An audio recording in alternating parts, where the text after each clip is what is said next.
Yes, guys, in last class we have learned the physical properties of metals and non-metals.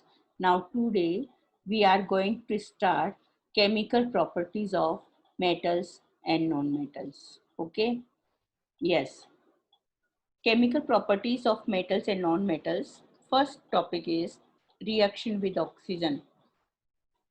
चाहे metal हो चाहे non metal हो, आपने metals में जैसे sodium, magnesium, calcium, aluminium, silver, copper, iron, all are the example of metals, and carbon, sulfur, nitrogen, phosphorus, all are the example of non metals. तो ये कुछ एग्जाम्पल्स आप अपने दिमाग में रखिए और फिर इसके बिहा पर हम केमिकल प्रॉपर्टीज को देख रहे हैं. Okay, now chemical properties of metals and non metals. First, reaction with oxygen. यहाँ पर जो मैं देख रही हूँ बुक में, वो लिखा हुआ है कि you are familiar with the phenomena of rusting of iron.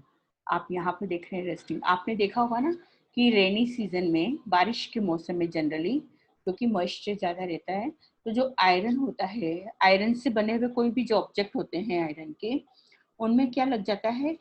Rust लग जाता है, दैट इज जंग लग जाता है. आपने देखा ना कि लोहे की जो भी चीजें हैं उनमें जंग आ जाता है. व्हाट इज जंग? That is rusting. Okay, rust. अब होता क्या है, आप देखिए,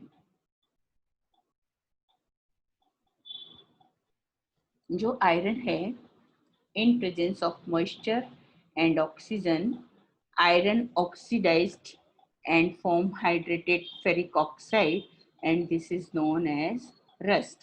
अभी अगर आपको याद नहीं भी, आप बुक में देखिए, बुक में जितना होगा हम आपको उतना बताएंगे. ओके, नाउ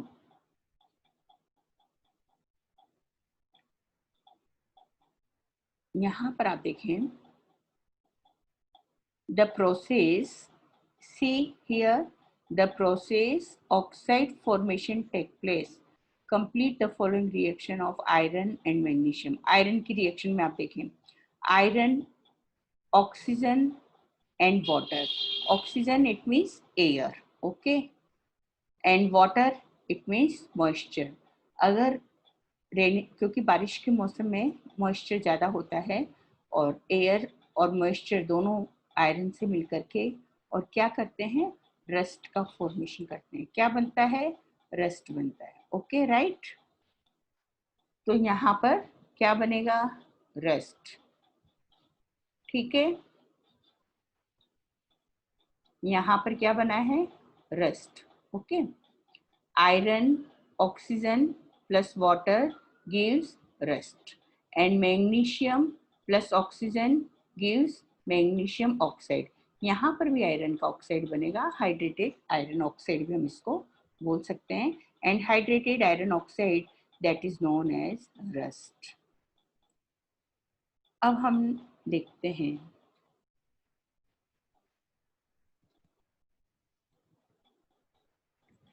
जिस तरह से लोहे लोहे के जो ऑब्जेक्ट हैं, आर्टिकल्स हैं, उन पर रस्टिंग होता है, ठीक उसी तरह से आप देखते हैं कि रेनी सीजन में, इस बारिश के मौसम में, जो कॉपर के कंटेनर्स होते हैं वो कैसे हो जाते हैं? ग्रीन ग्रीन हो जाते हैं. कैसे लगने लगते हैं कॉपर के कंटेनर्स?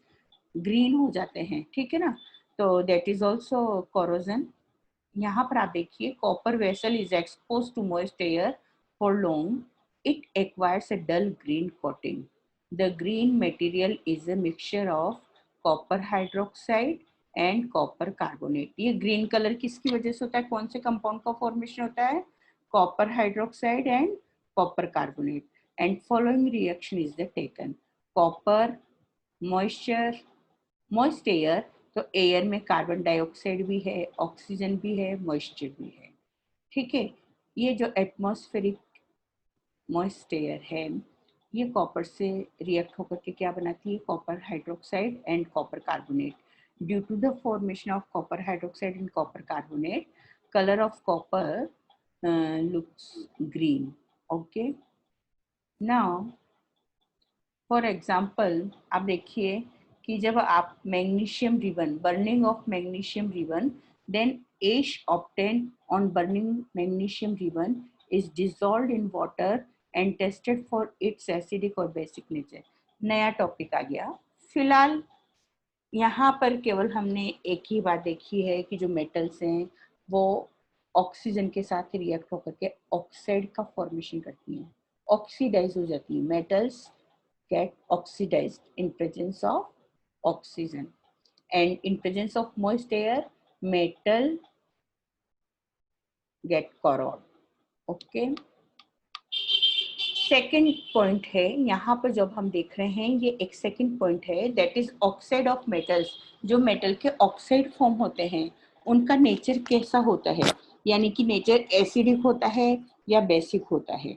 इस चीज को बताने के लिए यहाँ पर एक एक्टिविटी दी हुई है कि फॉर एग्जांपल जब हम मैग्नीशियम रिबन को बर्न करते हैं तो एक वाइट सिल्वरी पाउडर बनता है, ठीक है। उसके जो एश बनता है मैग्नीशियम रिबन का, उसको हम क्या करें, वाटर में डिसॉल्व करें और वाटर में डिसॉल्व करके उसको टेस्टिंग करें कि उसका नेचर एसिडिक है या बेसिक। कुछ जनरल पॉइंट्स आप जानते हैं कि जो एसिड्स होते हैं, एसिड्स ब्लू लिटमस को रेड में कन्वर्ट कर देते हैं और जो बेस होते हैं वो रेड लिटमस को ब्लू में कन्वर्ट कर देते हैं। तो through litmus test we can check the nature of the oxide। Okay, yes, in general, in short, metal oxides are basic in nature and non-metal oxides are acidic in nature। ठीक है, अब आप यहाँ पर देख लीजिए कि क्या लिखा हुआ है। रेड लिटमस टर्न ब्लू, अगर रेड लिटमस ब्लू में कन्वर्ट होता है तो इसका मतलब उसका नेचर क्या है, basic. So oxide of magnesium is also basic in nature. In general metallic oxides are basic in nature. Okay, right.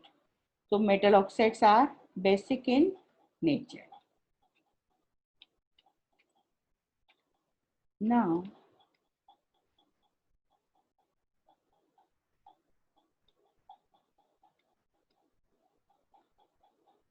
यहाँ पर दिए मैं कुछ एक टेबल में देख रही हूँ, इसको आप देखिए। इस टेबल को देखने से पहले यहाँ पर हम टेबल के नीचे एक बार और देखते हैं कि reaction of sulphur and oxygen, जब sulphur is a non metal, sulphur क्या है भाई, नॉन मेटल है।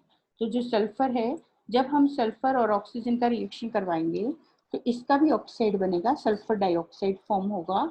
और जब हम सल्फर डाइऑक्साइड को वाटर में डिसॉल्व करेंगे और उसके नेचर को चेक करेंगे तो ये ब्लू लिटमस को रेड में कन्वर्ट करता है। It means we can say non-metal oxides are acidic in nature। Okay, in short, metal and non-metal both react with oxygen and form oxides, and metal oxides are basic in nature and non-metal oxides are acidic in nature।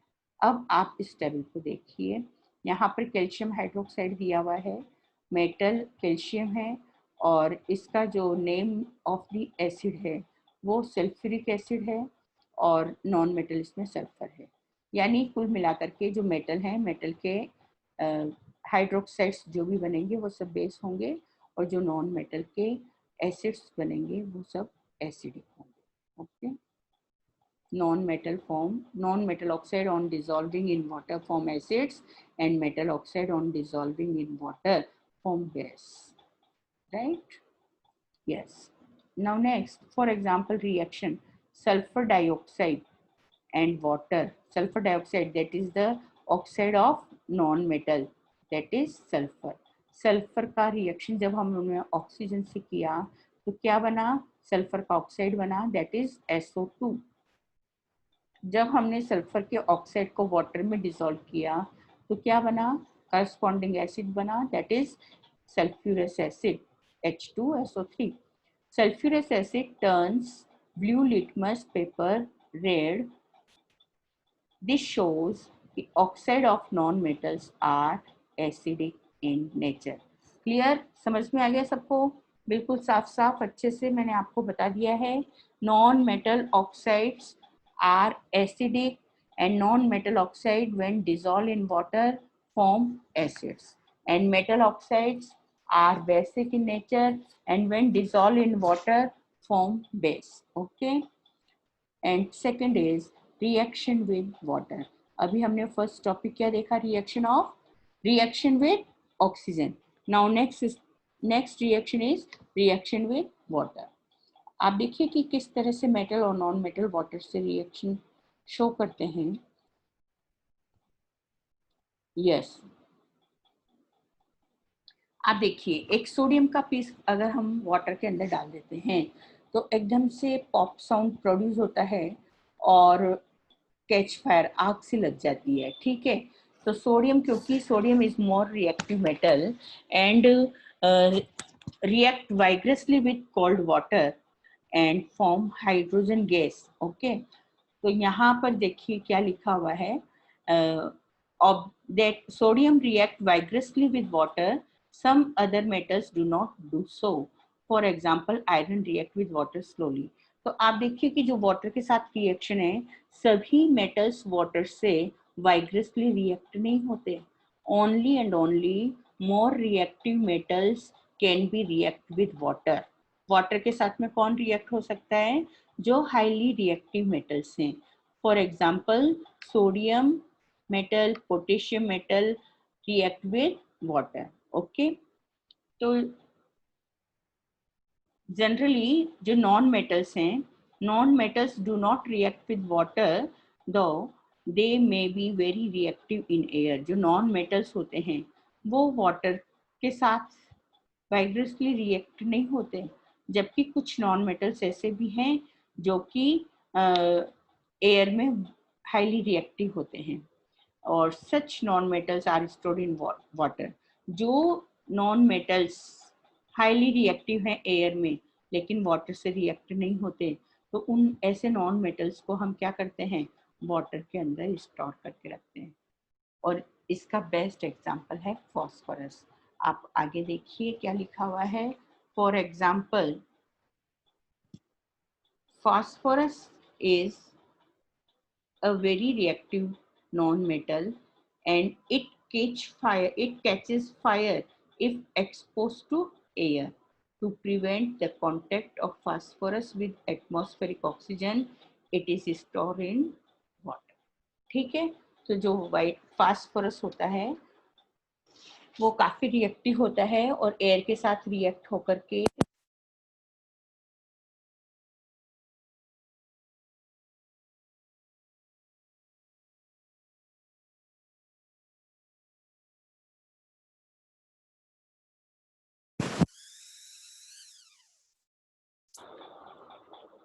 Metals and non metals दोनों की reaction हम देखते हैं. In short सबसे पहले मैं आपको बता दूं कि metals react with acid gives hydrogen gas. ये एक मेटल की प्रॉपर्टी होती है कि मेटल हाइड्रोजन गैस को मेटल हाइड्रोजन गैस प्रोड्यूस करता है एसिड से रिएक्ट होकर के. ठीक है. तो इसमें अब हम देखते हैं सबसे पहले metals. And there is a difference in the way metals and non-metal react with acid. किस तरह से डिफरेंस है वो आप देखिए. Yes, what could the pop sound in some cases? जहाँ पर भी हाइड्रोजन गैस बनती है, हाइड्रोजन इज हाईली इन्फ्लेमेबल. तो हाइड्रोजन जब जलती है तो एकदम से जैसे ही जलती है वैसे पॉप साउंड प्रोड्यूस करता है. ठीक है. तो यहाँ पर लिखा हुआ है what could the pop sound in some cases be due to when a burning matchstick is brought near the mouth of the test tube, that is for the hydrogen gas. और हाइड्रोजन गैस कौन produce करता है? Only metals. When metals react with acid, produce hydrogen gas. Okay. Now, see here, क्या लिख रहा है आप एक बार देखिए.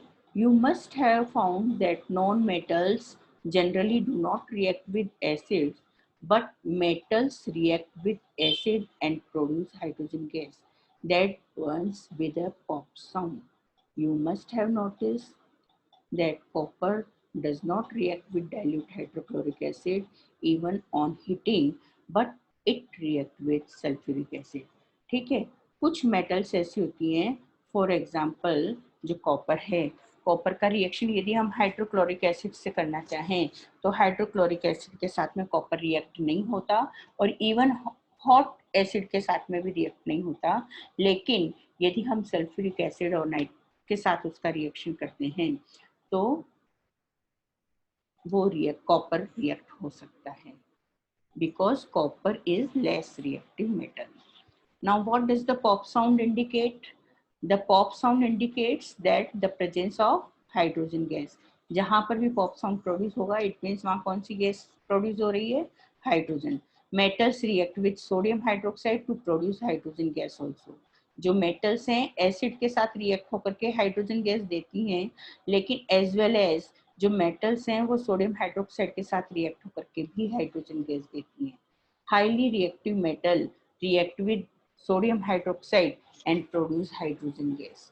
Reactions of non metals with bases are complex. और जबकि नॉन मेटल्स के बारे में आपने क्या पढ़ा कि जो नॉन मेटल्स हैं वो एसिड से रिएक्ट नहीं होते और बेस के साथ नॉन मेटल्स रिएक्ट होकर के और क्या करते हैं? कॉम्प्लेक्स का फॉर्मेशन करते हैं. ओके, यहाँ पर एक एक्टिविटी दी हुई है और इस एक एक्टिविटी को आप देखिए. यहाँ मैं देख रही हूँ कि जो आपका बीकर ए है, इस बीकर में जिंक सल्फेट का सॉल्यूशन लिया गया है और उसमें क्या डाला गया है? कॉपर है, कुछ ऐसा है ना. एक्चुअल में यहाँ पर ऊपर कहीं कुछ किया हुआ है, आप देखें. एक बार एक्टिविटी को हम पूरा देखते हैं. Take 500 ml beakers and label them A, B, C, D, E like that. Okay. Now they take about 50 ml of water in each beaker and dissolve in each beaker and teaspoon of each substance as indicated. Keep the beakers undisturbed for some time and record your observation in notebook. Okay. यहाँ पर क्या किया है इसने कि ये 5 beaker लिए हैं और इन 5 बीकर में 100 या 50 ml वाटर ले लीजिए और इसमें 1 टीस्पून सब्सटेंस को डिसॉल्व कर दीजिए और इसको अनडिस्टर्ब रख दीजिए. कुछ समय बाद हम रिपोर्ट देखेंगे कि क्या हुआ. तो यहाँ पर हम देख रहे हैं कि यहाँ फर्स्ट में जिंक सल्फेट जो था, इसका कलर कौन सा है? ब्लूइश लग रहा है ना. यहाँ पर एक्चुअल में हमने क्या डिसॉल्व किया होगा? Copper sulphate. कॉपर का कलर होता है ना. जब हमने इसमें जिंक डाला, यहाँ पर जब इसमें हमने जिंक डाला होगा, यहाँ पर इसमें जिंक डाला होगा, तो ये जिंक ने कॉपर सल्फेट से कॉपर को डिस्प्लेस कर दिया और जिंक सल्फेट का सॉल्यूशन बन गया. That's why zinc sulphate is now colourless और कॉपर जो रेडिश ब्राउन होता है वो नीचे डिपॉजिट हो गया. ओके, तो ए में क्या किया है हमने? कॉपर सल्फेट का सॉल्यूशन है और वहाँ पर जिंक डाला है. तो जिंक ने क्या किया? जिंक ने कॉपर को डिस्प्लेस कर दिया फ्रॉम कॉपर सल्फेट सॉल्यूशन. ठीक इसी तरह से दूसरे में हम देख रहे हैं कि यहाँ पर कॉपर सल्फेट का सॉल्यूशन है और इसमें हमने क्या डाल दिए? आयरन नेल डाल दिए, आयरन नेल्स. ओके, तो ये जो आयरन नेल्स है, आयरन ने यहाँ कॉपर सल्फेट से कॉपर को डिस्प्लेस कर दिया और आयरन का सल्फेट बना लिया. CuSO4 की जगह क्या बना लिया? FeSO4. That's why color of the FeSO4 is green, light green. और जो कॉपर है उसको यहाँ से डिस्प्लेस कर दिया. ओके, सी के अंदर no change, as it is दिख रहा है. डी में भी एज इट इज दिख रहा है. ई में भी एज इट इज दिख रहा है. तो जो सी डी ई हैं वो एज इट इज दिखाई दे रहे हैं, लेकिन ए और बी में चेंज हो रहा है. तो इन दोनों में हुआ क्या है? यहाँ पर जिंक ने कॉपर को डिस्प्लेस कर दिया और यहाँ पर आयरन ने कॉपर को डिस्प्लेस कर दिया फ्रॉम कॉपर सल्फेट सॉल्यूशन. ठीक है, यहाँ पर जो आपके बने हुए हैं ये ब्लॉक, इसमें यहाँ पर बताया हुआ है कि बीकर ए में copper sulphate plus zinc granule था, बी में कॉपर सल्फेट और आयरन नेल था, एंड थर्ड में जिंक सल्फेट में हमने कॉपर टर्निंग डाली है, डी में आयरन सल्फेट के अंदर कॉपर टर्निंग डाली है और जिंक सल्फेट में हमने आयरन नेल डाला है। एक्चुअल में यहाँ पर मैं बेसिक चीज आपको बता दूं कि मोर reactive metal can be displace the less reactive metal. जो जिस मेटल की रिएक्टिविटी ज्यादा है वो लेस रिएक्टिव मेटल को डिस्प्लेस कर देता है उसके सॉल्यूशन में से, उसके इलेक्ट्रोलाइट में से। ओके, तो यहाँ पर कॉपर सल्फेट में जब हमने जिंक डाला था तो zinc is more reactive than copper, इसलिए जिंक ने यहाँ से कॉपर को डिस्प्लेस कर दिया, राइट। ठीक इसी तरह से जो कॉपर सल्फेट में जब हमने आयरन डाला तो iron is again more reactive than copper, इसलिए आयरन ने कॉपर सल्फेट से कॉपर को डिस्प्लेस कर दिया। But in C experiment zinc sulphate solution में हमने क्या डाला है, कॉपर डाला है, and copper is less reactive than zinc, तो copper turning can not be displace zinc from the zinc sulphate solution. तो copper turning zinc sulphate solution से जिंक को डिस्प्लेस नहीं कर सकता क्योंकि कॉपर की रिएक्टिविटी कम है। Same copper is less reactive then iron, same iron is less reactive than zinc, therefore जो लास्ट के सी डी ई बीकर हैं उनमें कोई चेंज नहीं दिखाई दे रहा, यानी यहाँ पर डिस्प्लेसमेंट रिएक्शन नहीं हो सकता। लेकिन जो फर्स्ट और ए और बी है वहां पर डिस्प्लेसमेंट रिएक्शन हुआ है। Now next